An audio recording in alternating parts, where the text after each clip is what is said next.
Hello, and thank you for joining us today on Tiger Talk. I want to start off with a few announcements this morning, some things going on in the district with Marshall Public Schools. It's a couple calendar events to think about. We are getting in the home stretch now of the school year. We have no more scheduled non-student days between now and the end of the year, and hopefully no more snow days either with the way this is going. So really hard to believe that we're at that point in the year, but excited about that. We started fourth quarter March 29th, so we're wrapping things up very quickly. Appreciation Days, we have Administrative Assistants Day coming up on April 21st, so something we want to take time and thank all of our hardworking administrative assistants. They're the ones in the front office, usually the front line with things coming in, and they keep the rest of us going in the buildings, and really, they're the pulse of our buildings. We appreciate everything they do for us. Activities and updates, we are now in spring activity season. Opportunity to watch Tiger baseball and softball this week, as long as some track going on this weekend, so excited about activities for the spring. A couple other things, just sharing about some COVID things. We have very low staff and student numbers. We have a lot of questions about COVID and what's going on with those numbers. As you see a spike in the cases in the county, our internal numbers are very low, both with our staff and students. Our Tigers have done a great job following the COVID procedures and protocols, and looking forward to wrapping up this year with that and hopefully getting back to more of a sense of normal as time goes on. Monday night next week, we've got school board meeting. They're going to review and act on proposal for our Marshall area child care conversation we've been having the last few months, just best future for that center. A private daycare center in town has made a proposal to take over operation of that, and we look forward to having those conversations and making a transition there and keeping those seats available for our families in town. And Southview Elementary, that's pretty exciting right now too. That's coming along so well. Construction's going on schedule. Progress inside the building each day is changing a lot. We're now installing fixtures and such in the buildings, and ceiling grids are in, the wall paint is on, so those classrooms are really looking like classrooms, and really it's exciting to see that change that's taking place every day in that building. So that's the announcements for this time with Tiger Talk. This week I'm joined by Jackie Budden. Jackie's our Director of Special Ed, and realized Jackie hasn't had the opportunity to join us on Tiger Talk before, so excited to have her here today and talk a little bit about special education services in Marshall. Jackie, let's just start with a chance for you to introduce yourself and tell our viewers a little bit about your background and what brought you to Marshall Public Schools as Director of Special Education. Yeah, well, my name is Jackie Budden, and I have been in the role of Director of Special Education this is the start of my 11th year. So for quite a long time. Prior to that, I was a special education teacher in Edgerton for a couple of years, and then prior to that, I was a special education teacher in Iowa before we relocated. And so I've just really found my passion here, working with our students and families, as well as our teachers. Great, and we really appreciate having Jackie around. Our wealth of knowledge with all things special ed in the district. So I know there's always a lot of questions around special ed, Jackie. Just what is it? Why do we have it? Certainly for families that have a child who has special needs or has an IEP, they understand it, but so many of our other families don't understand it. Why don't you start and tell our viewers a little bit about special education? What is it? Yeah, so special education, our focus is really on meeting those individual needs of students with disabilities. And so essentially, IDEA, or the Individuals with Disabilities Education Act, is the federal law that provides the oversight to the states for services in this area. And they've identified 13 different categories that students can be eligible for services in. With that, Minnesota then has our own rule that provides our guidance for how those services have to look. And so that's a large part of my role, is to make sure that we operate within all of those laws and rules. And really, when we look at special education, our focus is always on meeting those individual student needs, but while trying to maintain the least restrictive environment for those students. And so for some students, that means they're fully included in the general education classroom, and for others, that might mean that their services look more pull out in a special education room to get some specific services. Sure. So we talk a lot when we're talking with Beth about teaching and learning in the district. We talk a lot about individualized services. Our principals talk a lot about that, but this is different than that. So how does a student qualify for special ed, or what would that look like if someone's determined that they qualify or that they need some special services in this manner? Yeah, so for special education, we're required to conduct a special education evaluation. And with that, we have to provides certain tests. So typically we have an ability or IQ test. We have academic testing scores. Oftentimes we'll have behavior assessment checklists, interviews with parents, the student themselves, teachers. And within that, then we have to operate within the parameters that Minnesota has set forth that says these are your criteria that you have to meet to determine that a student requires special education services. And so it is a process for us to get there, but it's a well-founded process in that then we are making sure we're properly identifying students, not over-identifying, so that only those students who truly need that additional service in a different environment are identified. Sure. I know one of the conversations we have quite often is about even before that testing stage. There's some things that have to happen there. Can you share a little bit about that? Yeah, so one of the things is Minnesota rule requires that we provide pre-referral interventions for our school-age students.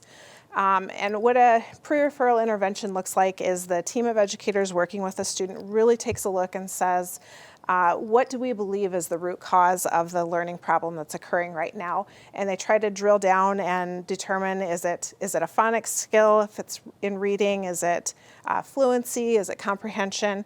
And then they develop a certain strategy or instructional technique that they then put in place with that student. And it's usually quite structured where it occurs on a daily basis for a set number of minutes, and we're very deliberate about the activities that are taking place during that time. In addition, we have to collect data on how that intervention is going because it typically takes about 6 to 8 weeks. And as we're monitoring that data, then we're able to make a decision that says either, hey, this intervention is working great for this student, and let's keep going because this is appropriate. Or we might say the intervention's not working.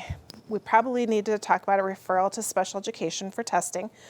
Or it might be that the intervention works, but it is such an intense intervention that we probably can't maintain it in the general education environment. Sure. So kind of what I hear you saying is as we're thinking about these individual services, it's not just about providing that, it's not just about the individual service, it's also about kind of finding, we talk about least restrictive environment, it's about making sure that how can we keep that child included with their peers, general ed peers, as much as possible before we put these more restrictive pieces in place? It is, because that's always our goal, is to try to keep them in the general ed environment whenever possible. And as soon as we start removing a child to a separate setting or putting them on an IEP, we've now limited their interactions with peers. And so by Minnesota requiring those pre-referral interventions, it really is in the student's best interest because it creates the environment that we're required to try to problem solve this outside of special education. Sure, so a very thoughtful process to be determined that you had this special disability or this need. So you have the pre-referrals, a referral gets made, so they qualify for special ed. What's the next step? So once we've conducted that evaluation, then the team comes together and we take a look at all of our test results and we say, do they meet all of these criteria in Minnesota? Parents are a big part of that process and the communication and the decision making. If it's determined that the student is eligible for special education, then we would roll into an IEP team meeting, an individualized education program.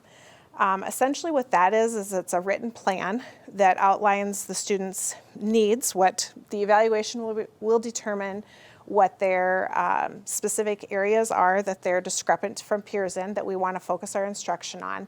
And then we'll go ahead and talk about the goals. So we want to write a goal that will last approximately 1 year. And once we've determined what the goals will be, then we take a look and we say, okay, what does services need to look like? Again, we always want to start least restrictive. So we're going to probably start with fewer services and see if that will be sufficient to help the child make progress. And if it's not, then the team can come back together and add in more services, tweak the goal a little bit. It's really a nice working document where the school district and the parent can have a nice team relationship where we're really problem solving. What supports do we need for that student? In addition to the goals and the services being outlined, we talk about accommodations and modifications that may be necessary in the classroom. And those are things like maybe they need their tests read aloud to them. Maybe they need to take the test in a separate, quiet environment. And so it's just an overall plan that really wraps around and supports that student in our school environment. Sure, and with that annual check-in, or that annual meeting, you get time to review what's going on and what are our next steps. So Yes. it really helps to make that ongoing connection with kids.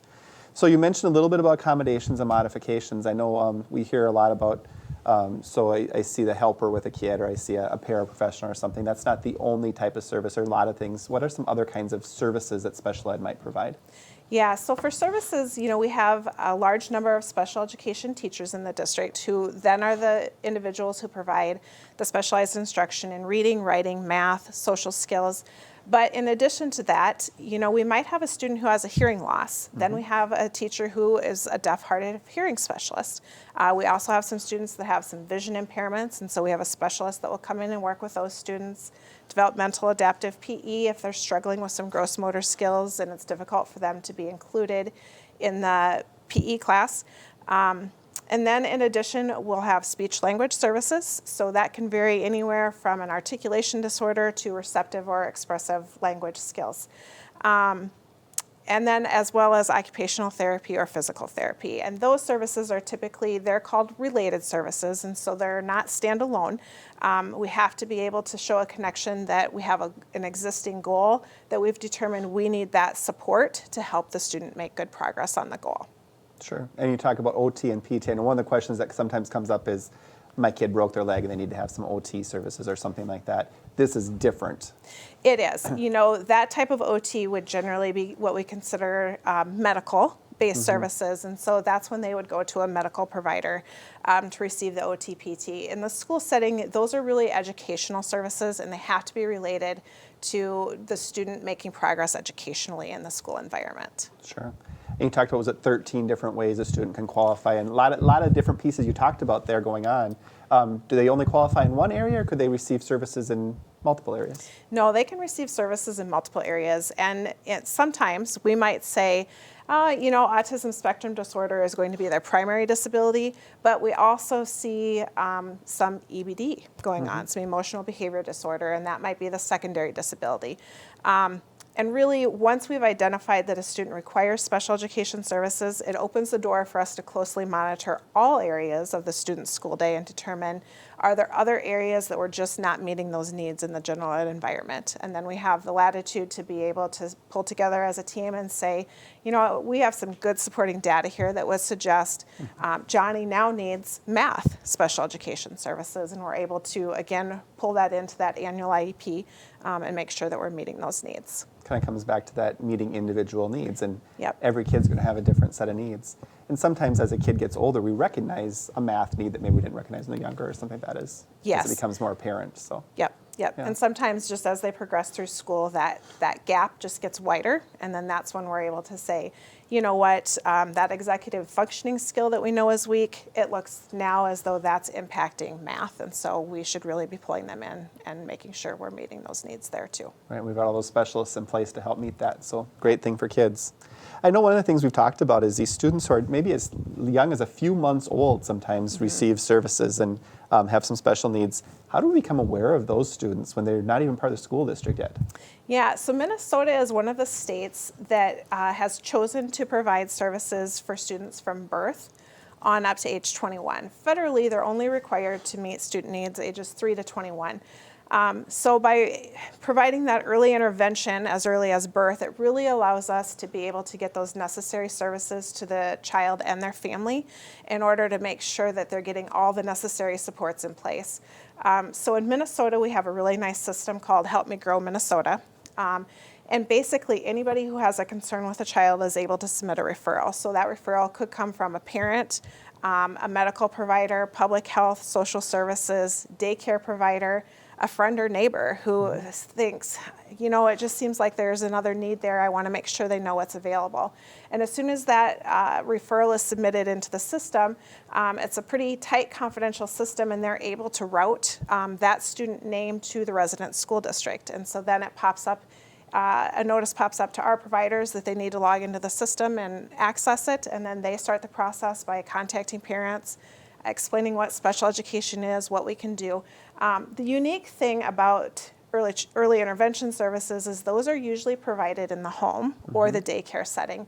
And really why we do that is because then that allows us to go in and not only provide services directly to the child, but to educate the family, the parents, the caregiver, the daycare provider, to help to understand it looks like they're having some physical concerns with their walking. And so here are the things that you can do to help support and develop that skill. Sure.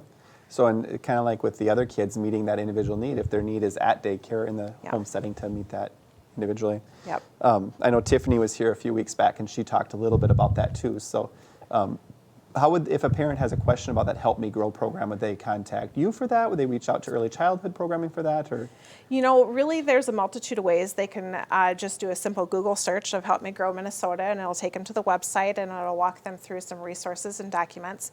They, of course, are always welcome to give myself a call or the early childhood department a call. And if whoever they choose to contact is unable to answer it, they'll funnel the question to the right person. Get it figured out to the right person. Yeah. Great. All right, so we've talked a little bit about kids getting in registered or enrolled or start receiving the services. So once my child is receiving special ed services, do they have that forever, or what happens then?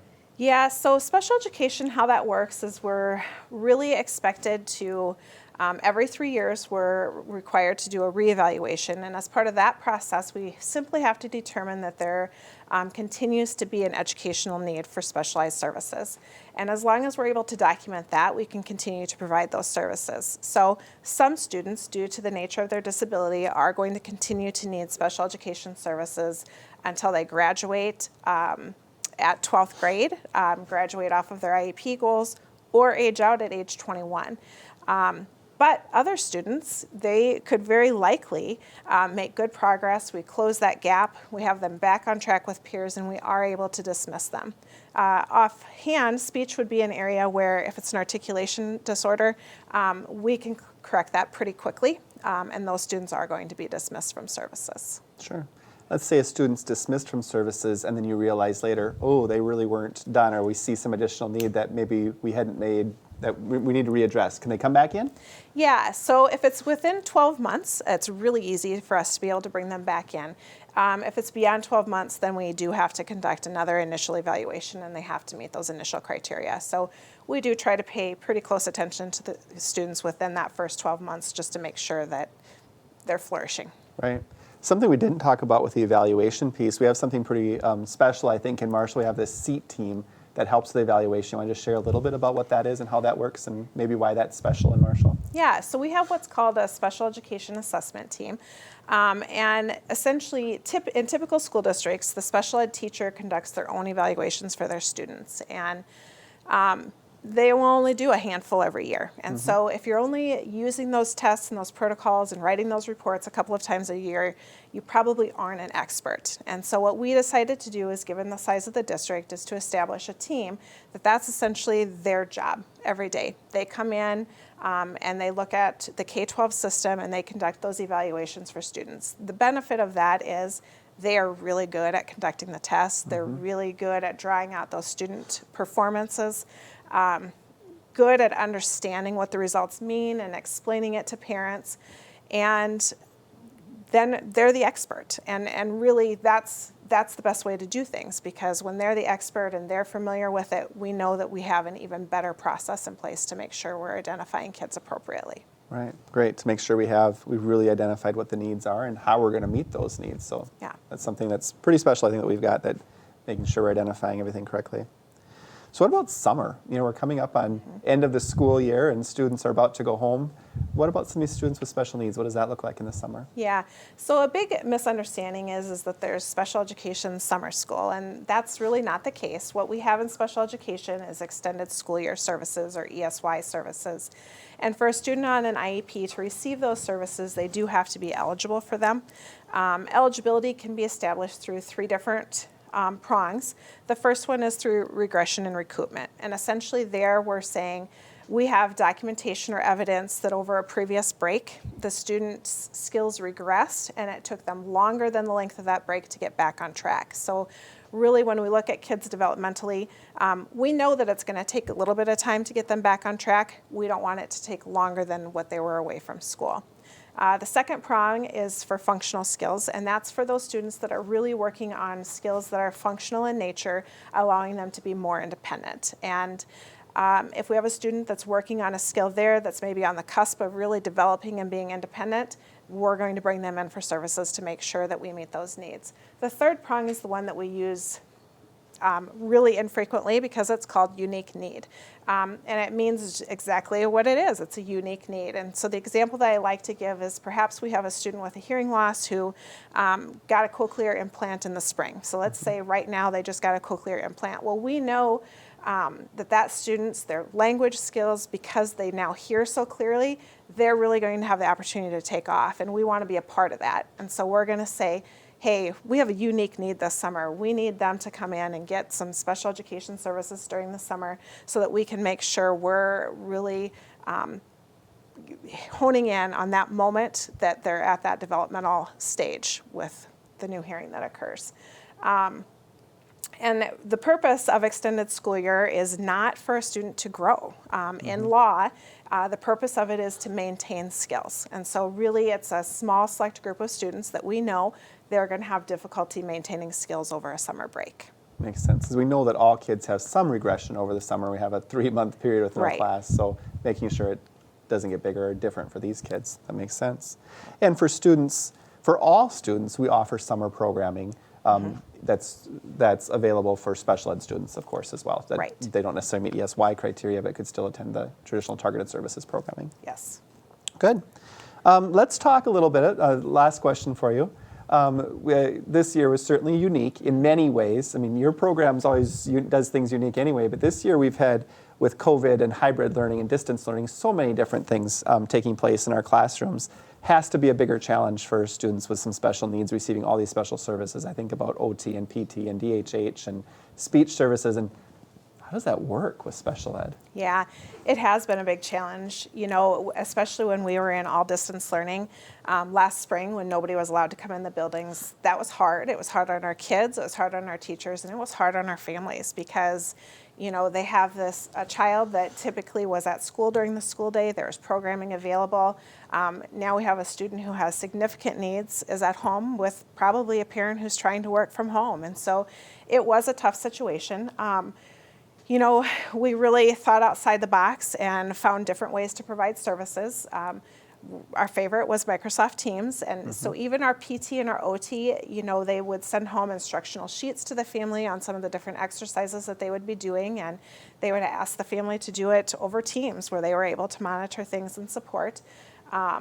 You know, the unfortunate thing is for a student who already struggles in school, when you flip to distance learning and you probably really rely on that adult support, that adult interaction, being face-to-face, it really got significantly harder for those kids. And some of them tried to disengage, but we have some really dedicated teachers who, you know, they would continually reach out to the student, reach out to the parent in a variety of methods. Some of our teachers even chose to do driveway visits so that they could say, hey, you know, you've done such a great job. You know, here's your reward for how hard you've worked, and just to have that face-to-face contact where they at least got to see each other. This school year, when things were loosened up a little bit by the governor and MDE, we were then able to, when the district had to flip to distance learning, we had the opportunity that some of our students with greatest needs, we could bring them into the building still full-time while still having all those protocols in place. And that was highly successful for us. Kids came in and they were getting the services that they needed, and it was a good experience. Yeah, and that was part of the way we could make that work. Without other people in the building, our ratios were so low that we could make that happen. Certainly you and your team did a great job through all that, just thinking about what's best for kids and how do we make that connection and help them connect. The last thing I want to just touch base on that a little bit, you think about your staff and during distance learning and hybrid learning too. So the paras, our paraprofessionals who are these one-on-one aides with students for a big part of their day.